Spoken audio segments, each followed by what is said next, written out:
Ricardo lo ha hecho. Vamos con nuestro siguiente conectado, nuestro siguiente invitado, diputado de la República, ¿cierto? Que también renovó su contrato con la ciudadanía el pasado 11 de marzo. Nos referimos al Frente Amplista, Jorge Brito. ¿Cómo estás, Jorge? Bienvenido, buenos días. Estamos muteados, te tenemos muteado. ¿Tenemos muteado al Frente Amplio? No, desmuteeme al Frente Amplio. Ya, pues, Brito, por favor. Ahí sí. Ahí sí, ¿o no? Sí, es que aquí me tienen muteado al Frente Amplio. Están todos... No. Fue mala mía. Ya. ¿Cómo está, Jorge? ¿Cómo Oiga, está, diputado? muchas gracias.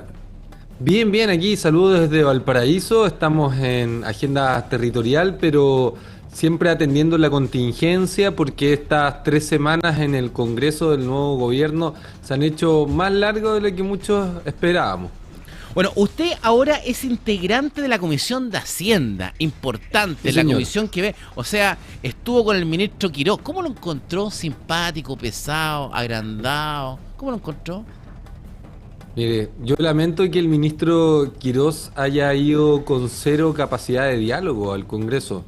Nosotros responsablemente advertimos de varias situaciones que él no quiso escuchar. Y eso obligó incluso a que el día miércoles de la semana pasada sesionáramos hasta pasadas las 12 de la noche, porque el ministro no quiso acoger nuestras observaciones a tiempo y tuvo que mejorar el proyecto de ley en el Senado.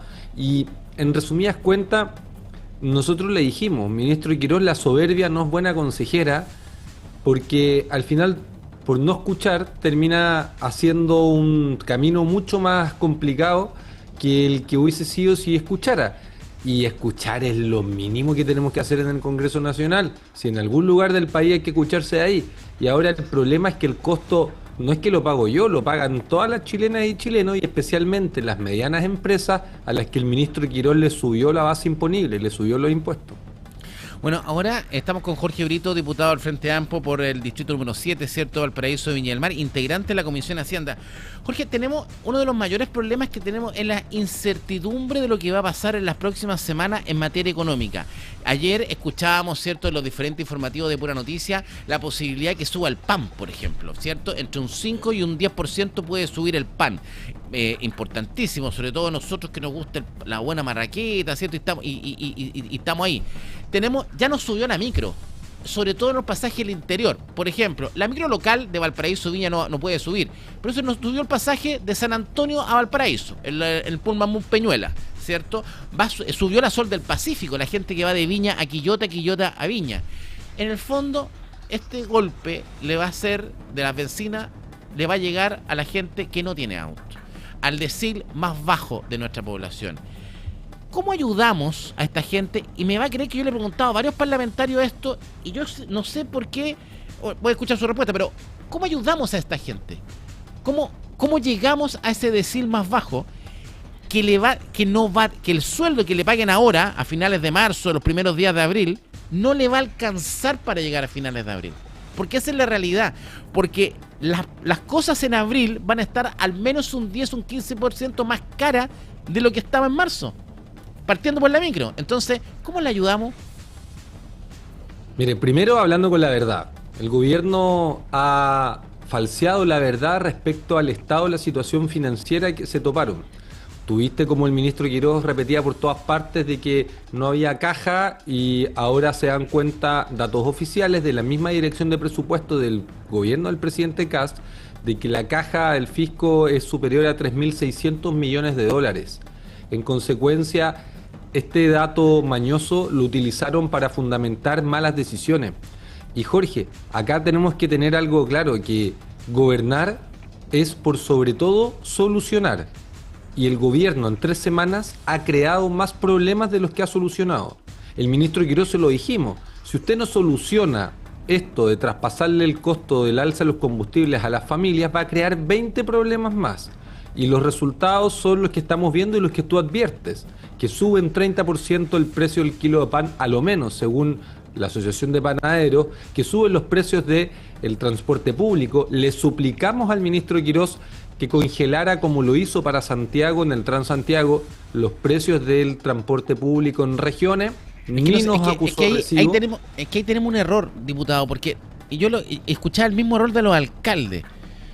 No podemos congelar los precios en las regiones, si no se puede. ¿Cómo lo va a congelar? Claro, quienes conocen el sistema, como usted, sabe que es un sistema no regulado, pero también es cierto de que hay mecanismos que permiten subsidiar. Y hoy día ese mecanismo, que es principalmente Por la eso, ley por eso le digo, espejo, por eso le digo que el gobierno, la petición es cerrada de los alcaldes cuando dicen congelemos los precios. No, es subvencionemos todo. Porque sí, hoy pero día la es Sol del que Pacífico, yo a la Sol del Pacífico como Estado no le puedo decir congelen los precios. Pero sí le puedo no. decir a la Sol del Pacífico, ¿sabe qué, señores Sol del Pacífico? ¿Cuánto le entrego yo como Estado? ¿Cuánto necesita Exacto. usted para no subir el precio? Esa es la negociación que se tiene que hacer. Así es como funciona el mecanismo de estabilización del precio de los combustibles en Exacto. relación a que sube el precio internacional y no se traspasa necesariamente a las familias porque el fisco asume ese costo. El primero, que no había plata, sí había plata. Segundo, de que esta es la peor crisis financiera. Mentira. El año 2022, en la guerra de Ucrania, el precio del barril de petróleo alcanzó los 137 Exacto. dólares. Hoy día está cerca de los 100. Todavía le queda mucho por subir. Y el gobierno tomó la decisión de traspasarle este costo a las familias pensando que esto iba a ser inocuo.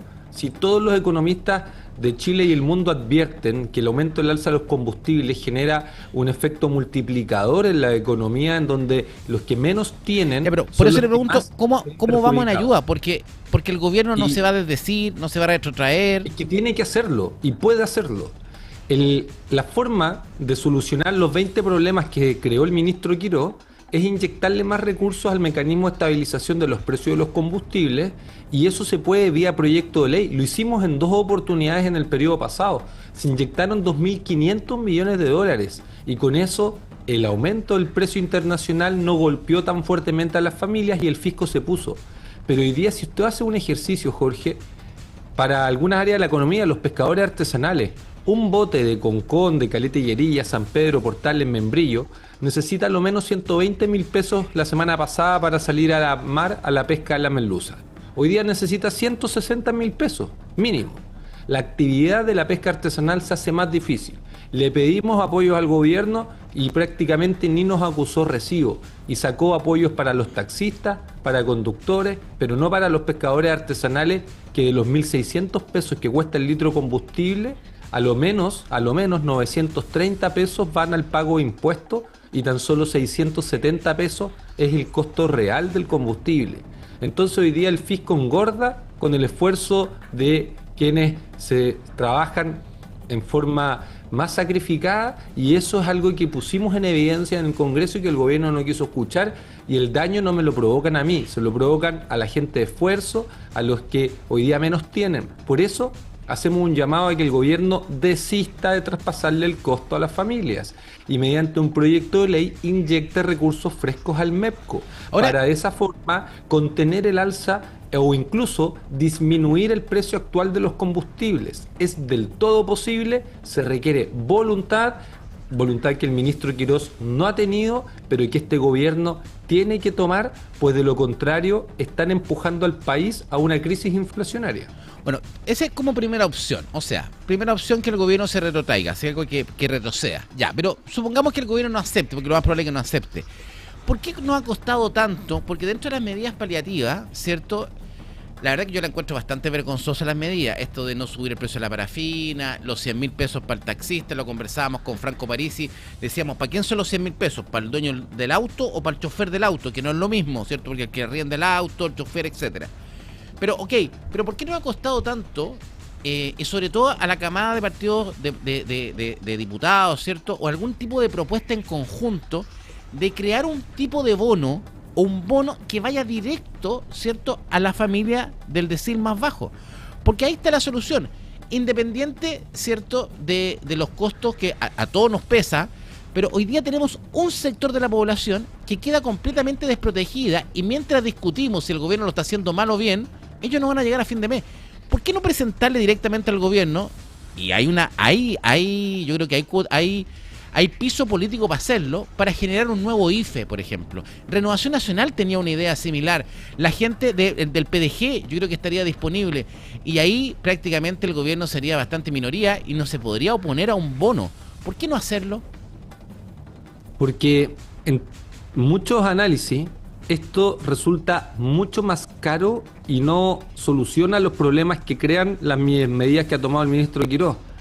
Hoy día, contener el precio de los combustibles es una obligación y una necesidad, no solo por el decir de menos ingreso en cuanto a su ingreso disponible, sino porque si se obtiene este bono a la familia de menos ingresos, se le puede ir todo en el aumento del costo del combustible, del pan, de la vida. Y es por eso que en algunas decisiones es mucho más sano evitar el problema que intentar arreglarlo. Y por evitar este problema, prácticamente el ministro Quirós creó otros 20, y nos parece que acá la solución concreta es inyectarle recursos, al MEPCO, y con esto evitar el alza. O sea, usted descarta completamente algún tipo de apoyo a un bono a la clase más baja. $200 millones. El 200 millones de dólares salió el mes más caro el MEPCO el año 2022, cuando el barril era mucho más caro que ahora. En consecuencia, el gobierno tiene que reconocer datos oficiales y no entregar datos mañosos como ha hecho hasta ahora, y en segundo lugar, evitar que el país entre en una crisis inflacionaria. Si esto no es, ya estamos a puerta de eso, ya entramos hace una semana. Es que por lo mismo hay que contener, y esto es una decisión, si el gobierno la toma hoy día, la próxima semana puede revertir el aumento del alza de los precios de los combustibles. Sí, pero es utópico, diputado, que la tome hoy día. Si sabemos que no la va a tomar, es bastante utópico que la vaya a tomar. Lo tiene que hacer tarde o temprano, porque va a subir el precio de la electricidad el próximo mes. Se vienen los meses de invierno. Para nosotros es inentendible que alguien... Suspendieron el alza, por lo menos por los próximos 60 días. El problema lo vamos a tener... Ahora... Bueno, después, porque va a ser un alza acumulada. Pero me llama la atención por qué los parlamentarios, porque no solamente usted, por qué se oponen o no les gusta la idea de este IFE o bono al decil más bajo. ¿Por qué no? Porque lo vivimos la otra vez para la pandemia, y fueron prácticamente un año en donde el poder político no se puso de acuerdo en el monto. Recuerda que algunos decían que no querían que la gente recibiera más de 65.000 pesos porque no iba a querer trabajar. Y esa discusión, el Estado igual le genera un costo. Ese costo se traspasa a alguien. Y ¿O no será, por ejemplo, que... Porque uno lo que dice, obviamente, imagínense que si el gobierno da un bono al decil más bajo, la gente va a decir, oh, qué bueno el presidente Kast, ¿cierto? Nos dio un bono.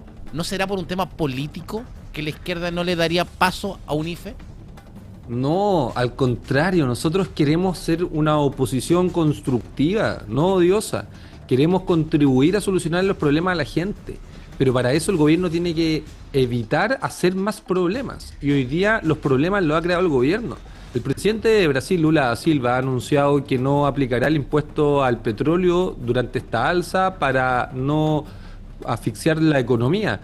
Y en Chile hacemos todo lo contrario. El gobierno anunció un aumento en el impuesto a las pymes para poder contener en parte el alza, al mismo tiempo en que anunció rebaja de impuestos a las grandes fortunas en alrededor de 2.000 o 3.000 millones de dólares.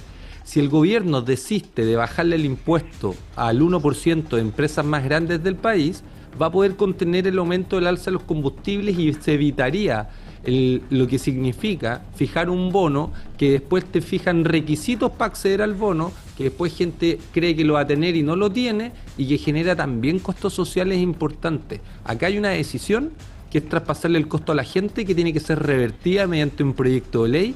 Para eso hay que construir la mayor unidad, y el gobierno tiene que entender que el país, si entra en una crisis inflacionaria, si se continúa con la campaña de incertidumbre que ha lanzado la moneda, acusando quiebra, que estamos en crisis, que no hay plata y varias otras patañas más, va a generarle un tremendo daño a Chile, a las chilenas y chilenos. No, y si eso el daño va en curso. Vamos a ver.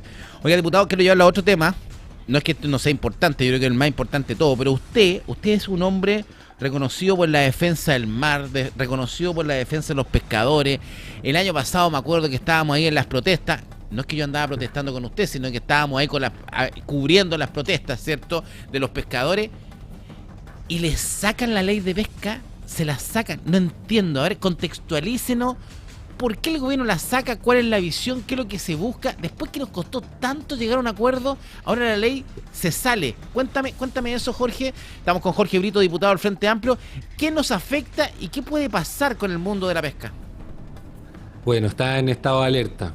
Estuve con pescadores de distintas caletas estos días y al igual que ellos no queremos más conflicto, pero el gobierno está decidido a abrirlo. Es el caso de la pesca artesanal, que la deja fuera del paquete de medidas por el aumento del precio de los combustibles, y además el gobierno le quita el proyecto de nueva ley de pesca al Congreso, que ya tenía más de 1000 votaciones. Yo, como presidente de la comisión, recorrimos 8 regiones del país, más de 200 audiencias. El 60% de los artículos fue aprobado por unanimidad, el 40% por amplias mayorías, y no entendemos qué es lo que está pensando el gobierno que retira este proyecto de ley, que tiene impacto directo especialmente en la pesca artesanal en 3 asuntos. El primero es que el proyecto de ley le iba a otorgar a los pescadores y pescadoras del país acceso a el Instituto de Salud Pública, de Salud de los Trabajadores, al IST, cosa de que si tienen un accidente en sus faenas de pesca o camino a la caleta puedan tener cobertura en salud, cosa que es un avance tremendo, porque las generaciones y generaciones de pescadores artesanales han estado muchas veces lo más conflictivo, lo más conflictivo que tenía esta ley de pesca, que se había llegado a acuerdo, eran las cuotas de pesca. Si eso era lo atractivo. Eso al parecer no se tocaría según se ha advertido, pero sí, por ejemplo, la recaudación que el fisco hace de la industria pesquera, que también iba a permitir financiar pensiones para la pesca artesanal del país. Esto es muy triste, porque los pescadores estaban muy esperanzados en poder tener condiciones de trabajo mínimas, y este proyecto se las otorgaba. Por eso avanzaba con tanta transversalidad, que lamentamos que el gobierno del presidente Kast haya desistido, porque si lo hace, lo que rige es la ley Longueira. ¿Y qué le dicen sus pares ahí en el Congreso del Partido Republicano? ¿Ha conversado con ellos? Y pucha, ¿cuál es la idea de haber retirado el proyecto? Mire, el Partido Republicano siempre votó en contra de cualquier modificación a la ley Longueira, incluso la ley de fraccionamiento. Era muy frustrante, porque yo le explicaba a diputados republicanos de la zona que las caletas de su región, de nuestra región, son las que se ven directamente beneficiadas, y que él estaba votando en contra de la economía de nuestra región de Valparaíso. Lamentablemente su postura nunca se ha modificado en esta materia, pero sí hay otros parlamentarios de una derecha menos radical que han estado junto a la pesca artesanal del país, y con ellos estamos construyendo un frente común para impedir que el gobierno retrotraiga la nueva ley de pesca y impere la ley Longueira, que es la mayor vergüenza del Congreso Nacional. La primera ley que terminó con una diputada, Isasi, de la UDI, y un senador, Orpiz, de la UDI también, en la cárcel por corrupción. Pero las indicaciones que ellos pusieron y se aprobaron están vigentes en la ley actual hasta que no tengamos la nueva ley de pesca. Y es por eso lo inmoral de la decisión del gobierno de retirar la nueva ley, y además también de condenar a la pesca artesanal a ser una actividad inviable económicamente, sin apoyos del gobierno y además en total marginalidad. Exactamente. Jorge Brito, diputado del Frente Amplio, ¿cierto? Por Valparaíso, Viña del Mar, San Antonio, Casablanca. Estamos muy atentos, vamos a estar atentos ahí, ¿cierto? Con esta famosa ley de pesca. Así que muchas gracias. Gracias a ti, y pasar un datito, que este sábado se realizará la tradicional fogata del pescador en Caleta del Membrillo, Valparaíso, desde las 2 de la tarde, pescadito frito, con pancito y una copita de pipeño a 5.000 pesos, para poder mantener vivas nuestras tradiciones. Las 5 lucas incluyen la copa de pipeño, ¿no? Sí, señor. Y si va por pura noticia, va con baranda, como se dice, el vasito llenito. No, acá no tomamos, dijo la Camila. Ya, no, pero son los espectadores, pues si no, ustedes bien. Puro trabajo, así uno sabe eso. No tomamos agua, ya pues, Camila. Oiga, diputado, muchas gracias. Nos vemos, que tenga un feliz fin de semana. Estamos atentos en Caleta Membrillo. Allá vamos a estar, en la Caleta Membrillo, vamos a estar con todo allá. Muchas gracias. Diputado Jorge Brito, diputado del Frente Amplio, conectado con puranoticias.cl.